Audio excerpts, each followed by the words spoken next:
Fearful Symmetry Fridays number 11. I thought I would start with an interesting topic here that I picked up from Vanderklay's talk with Topher about the gray zone between Jordan Peterson and PVK. Early on, they caught my attention with their talk about miracles, and I thought I would read a sample from Fearful Symmetry regarding miracles. Now, what's spoken of in Fearful Symmetry is not the case I would naturally make, but it is a case you're going to hear about in my Jordan Peterson Paradox series.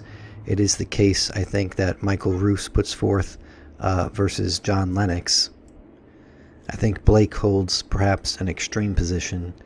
I'm not 100% certain exactly how extreme it is. I think maybe my feeling that I'm getting from Fearful Symmetry is that Northrop Frye might hold the more extreme position and pulls Blake along with him. I'm not 100% certain because I've read all of Blake's works, but I have not read Blake's letters.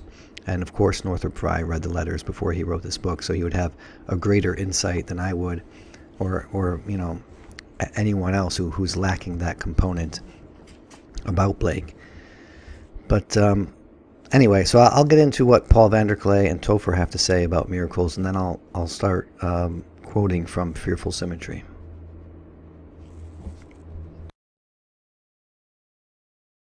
Is literally different than real water.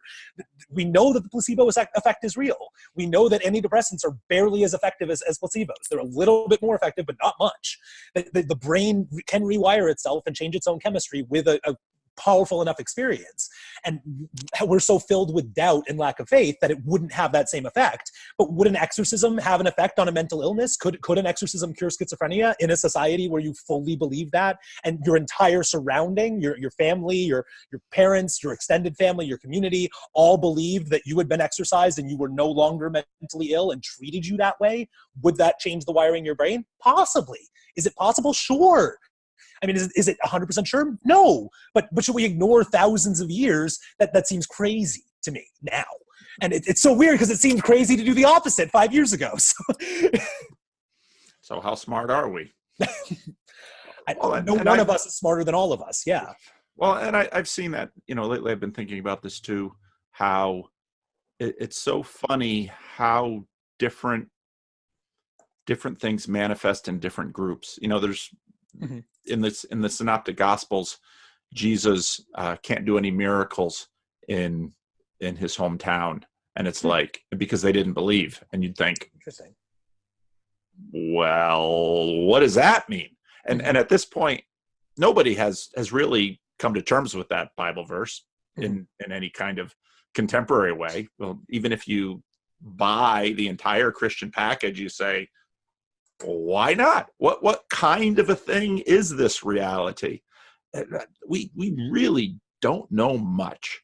And so, okay. And I would say as a teacher that that was one of the many labels he gave himself, that is 100% true. I spend a lot of time coaching teachers, and that's one of the things I tell them is I got into a big fight once with a middle school teacher because I was saying my students were coming in as freshmen not knowing XYZ content knowledge. And she got very upset and said, I taught them that. So yeah, no, you taught them, but they didn't learn. I'm not debating whether you taught it.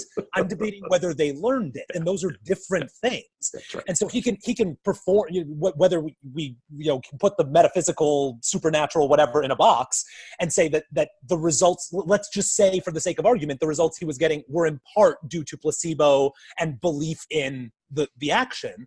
That's a part of it.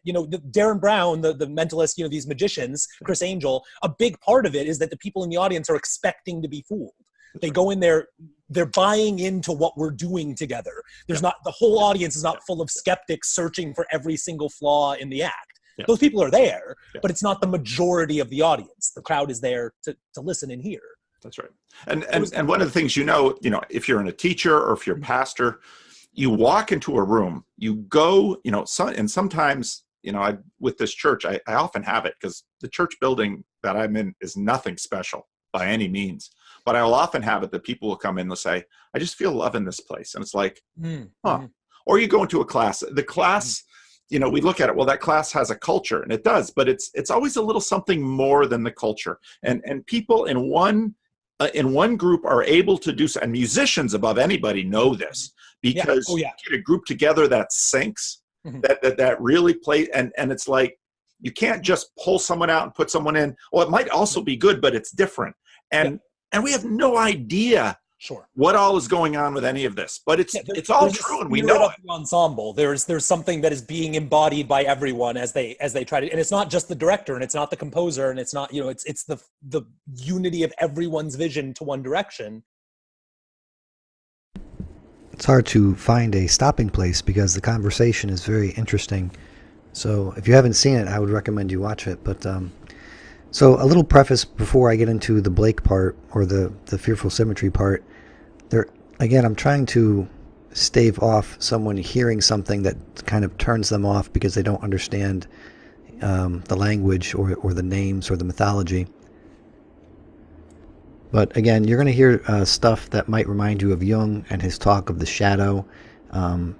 Blake has created his own mythology that sort of mirrors the Christian narrative, and Northrop Frye is sort of explaining it, but he expects you to have a sort of basic knowledge of these characters and their names and what they do and so forth. But there's other nuggets of information in here that's very relevant, and he talks about miracles a couple of times in this book, and this is one of the times that I kind of made a note of because it kind of went against what I thought naturally, but it does make you think, and it's interesting. I can't find the second part. I'm going to have to really comb through the book again and try to see where I might not have marked it. But and here again, I'm not sure exactly where to start that would give you enough context.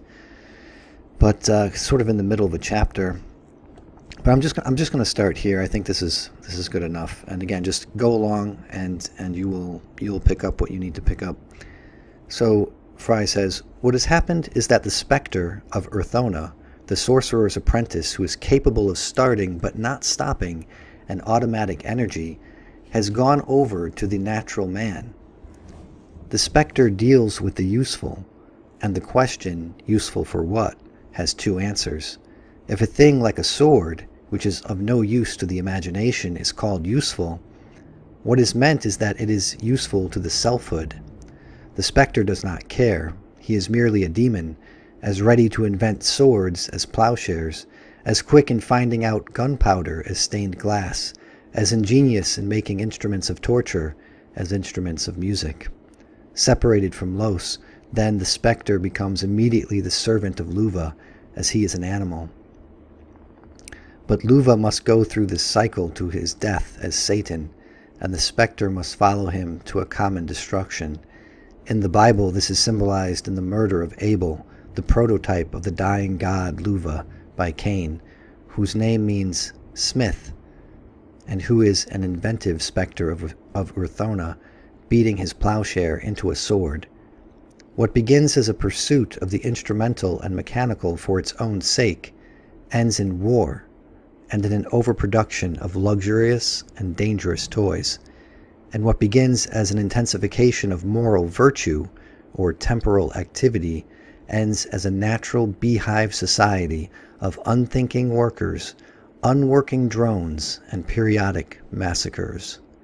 And now he quotes a section from Blake's epic poetry.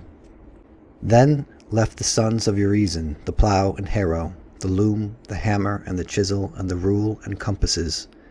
From London fleeing, they forged the sword of Cheviot, the chariot of war, and the battle-axe, the trumpet fitted to mortal battle, and the flute of summer in Annandale, and all the arts of life they changed into the arts of death in Albion.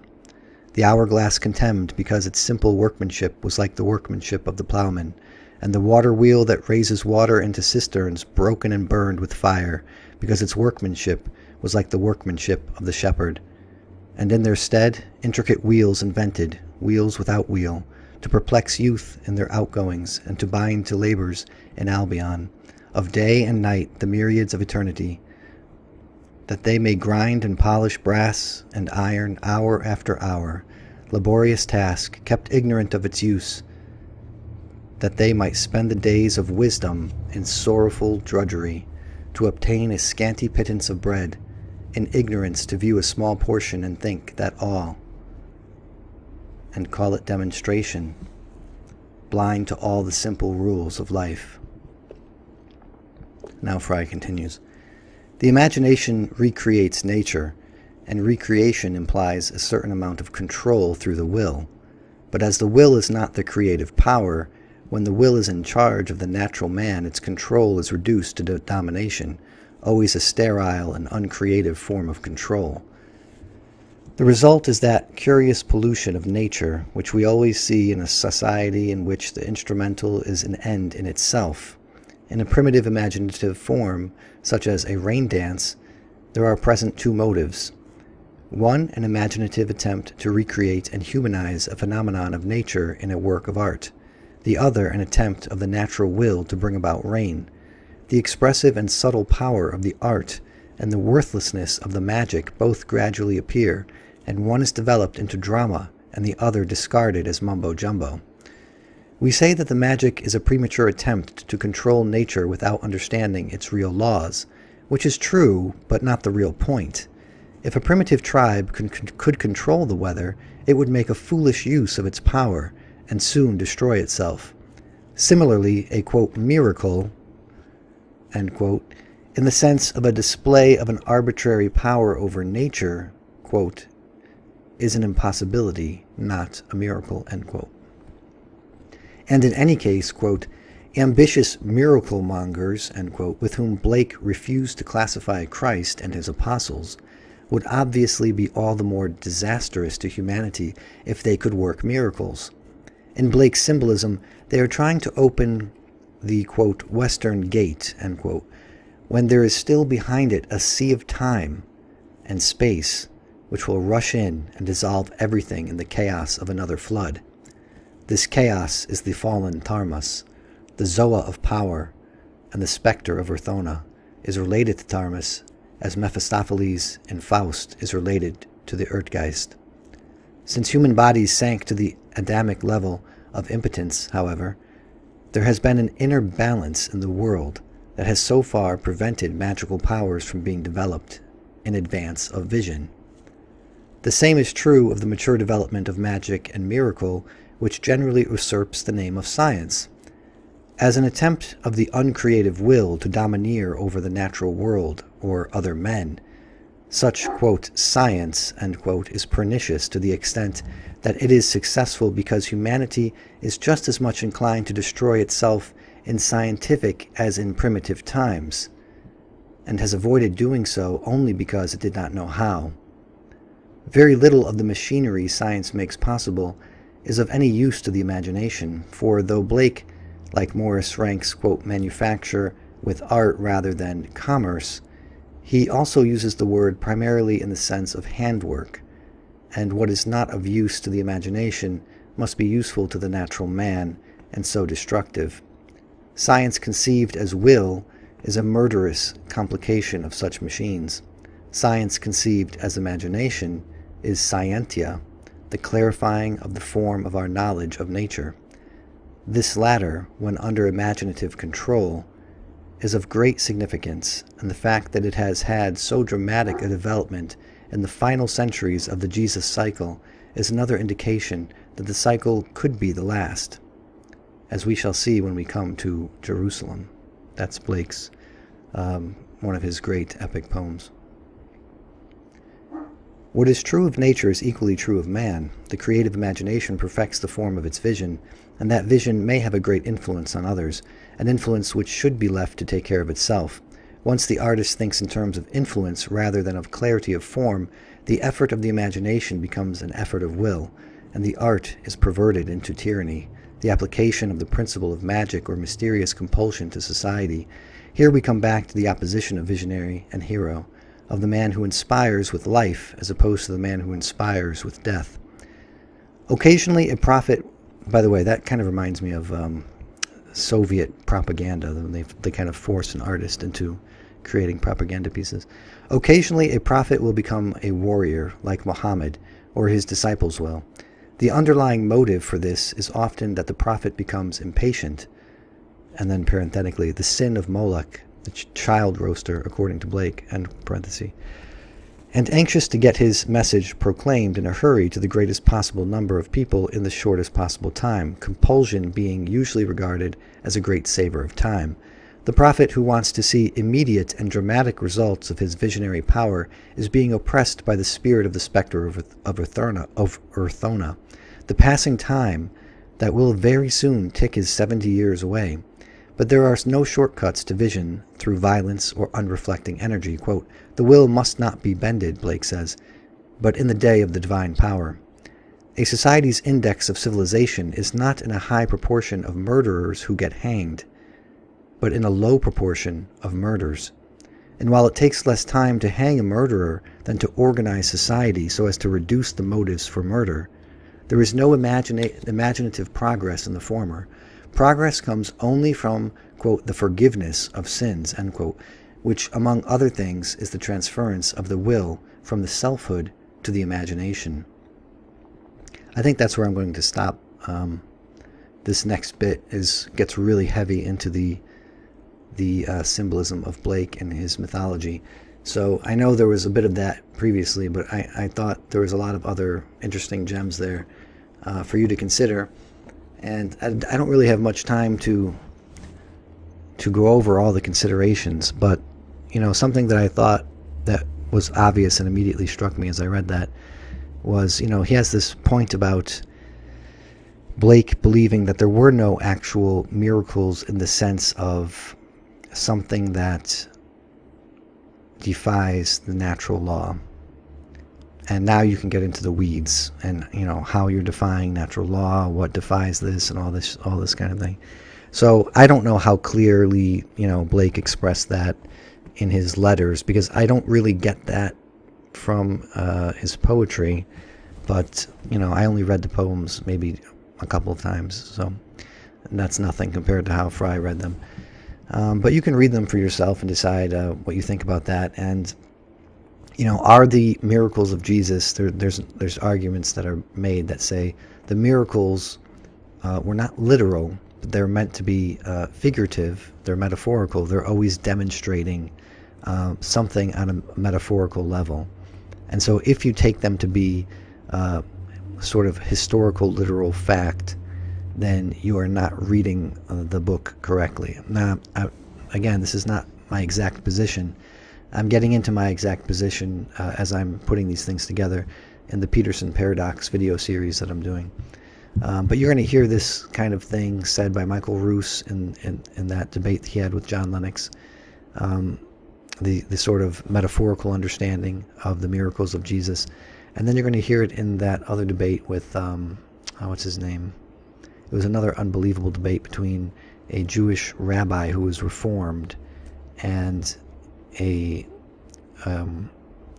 another Jew who I think converted to Christianity, and it was about whether Jesus is the Messiah. So the Reformed rabbi is going to make the argument that much of what you see is metaphorical, and there's a sort of a metaphorical and figurative Jesus as a literary character, not so much necessarily as a historical person. And even if there was a historical person, so much has been lost in forming the literary hero that we can't really know what that historical person might have been. Now there's tons of arguments on both sides of these things, and N.T. Wright would of course argue a bit for the historical part of Jesus. But this video is not really about that. This is just about a little bit from Fearful Symmetry by Northrop Frye, and kind of interesting. And the other part about science, this is something that you'll see reflected in Jordan Peterson. This is where I say Frye has influenced Jordan Peterson. Man has not been able to destroy himself, and though we've got incredibly technically savvy, we lack the wisdom to control all this power. And if man could create miracles, and here we go, we're turning water into wine with our technology, what is man going to actually do with the miracles? Well, we dropped 2 atomic bombs already, right? And God knows what else can happen. It's kind of scary when you think how much power man has gained over the last 100 years, and what we've done with that over the last 100 years. So the Jordan Peterson, Northrop, Frye, William Blake, they're gonna call out these warning signs and caution signs and say, slow down. We have to catch up with wisdom before we advance too terribly fast without it. So I think you can advance. You can make the case for quick advancement and fast advancement in technology, but you have to also keep up with the character, maturity, and wisdom in your people. Otherwise, you can have, as Jung says, like madness is a sort of a thing that develops in crowds, in mobs, and you can have a society that becomes sick. And I think that's how Jung characterized the German society around the time of Hitler. The whole society became mad, and he saw that personally. I think he took a train ride. He was coming back from a conference or something. I think this might have been before World War I, or was it World War II? I can't remember which war it was, but he saw something of a madness in people, and something was very unusual, and he picked up on it right away, according to his take on it. Anyway, if you like these kind of things, Northrop, Frye, Fearful Symmetry, Jordan Peterson, give this video a like and please subscribe. Thank you. Well, there's a guy who's got a little YouTube channel, and I've been sending a lot of people his way, Node in a Network, and he's basically been reading all of the stuff in the footnotes of Maps of Meaning, where we're all sort of plugged in as like nodes on the network. Node in a network, there's a good username. A node in a network. The wrong model, because you're at the center of a network. You're a node in a network.